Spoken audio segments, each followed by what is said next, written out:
Okay, guys, we have been talking about Jose. Namely, we have been doing, um, we've talked about the first part of Jose, where he has this wife who's not faithful to him, and she runs around and she brings great shame to his name. And she causes all this heartbreak and hurt for Hosea. And we talked about how we have people that hurt us in our lives and who hurt us in things that we do. Now, I want to talk about the second half of the story. So the story progresses, and what happens is Hosea's wife, her name is Gomer. Yeah, that's a female's name in ancient Israel society. She somehow manages, through a series of bad decisions, to end up sold into slavery. She winds up in so much debt and has no way to pay it off. The only thing she can do is just sell herself to indentured servitude, which means she works for she's owned by somebody, she works for free. That's was an accepted thing in the time of Hosea. And she had reached this point based on her own decisions, and no one had forced her into slavery. She was forced into slavery by her own impulses and her own destructive behaviors. I think sometimes the people around us and ourselves, if we're being honest, we feel like we're forced in the situations we're in through no fault of our own, but rather, or no fault of anyone else, but rather, that we're forced into the situations we are in life, not because someone forced us there, but because through a series of our bad decisions and our mistakes, we now have that person who does not like us, or we now have that person who doesn't want to talk to us, or we now have made it to that the people we used to love and trust the most no longer trust us with anything of importance. And that goes for big and small. But what happens next in this story is what changes the whole thing. I'm reading from Hosea chapter 3. God says this: "Then God ordered me," this is Hosea speaking, "start all over. Love your wife again, your wife who's with her latest boyfriend, your cheating wife. Love her the way I, God, love the Israeli people, even as they flirt and party with every god that takes their fancy. So I did it." This is Hosea speaking. "I paid good money to get her back. It cost me the price of a slave. Then I told her, from now on, you're living with me. No more sleeping around. You're living with me, and I'm living with you."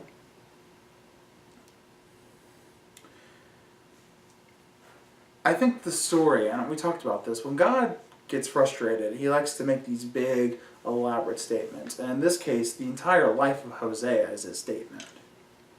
Despite the fact that ourselves and other people have hurt each other, that we've made bad decisions, that in God's own words, we have chased after things and tried to worship other things other than him, that he still loves us.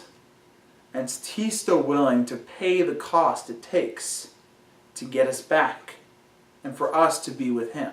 Literally, a marriage is the closest he can come to describing the relationship he desires to have with us, of such intimacy and closeness and living side by side, day by day, for the rest of our lives with him.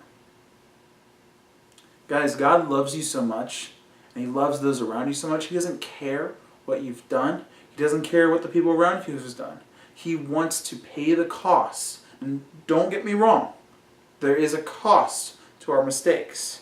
There is a cost both on the people around us and to ourselves when we make bad decisions emotionally, physically, and spiritually. And the cost of all that can be traced back to what we call sin. It's this thing that damages us, that damages our relationships, that damages our feelings, and that honestly pulls people we love and makes them hurt us. And it builds up, and it builds up, and it builds up, and we can't. The Bible comes describing it as bondage, as slavery, because the cost of sin, they say, is death.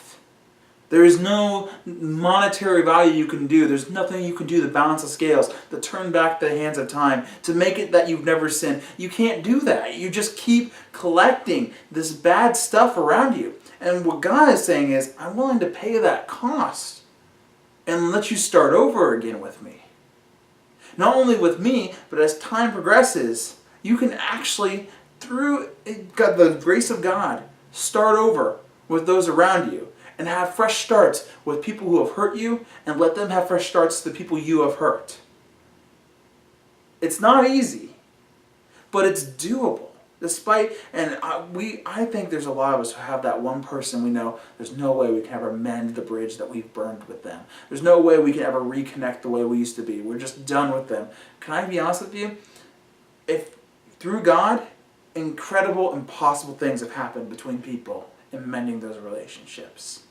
Hosea took back his wife who had cheated on him time and time again, and the Bible tells us they lived happily ever after.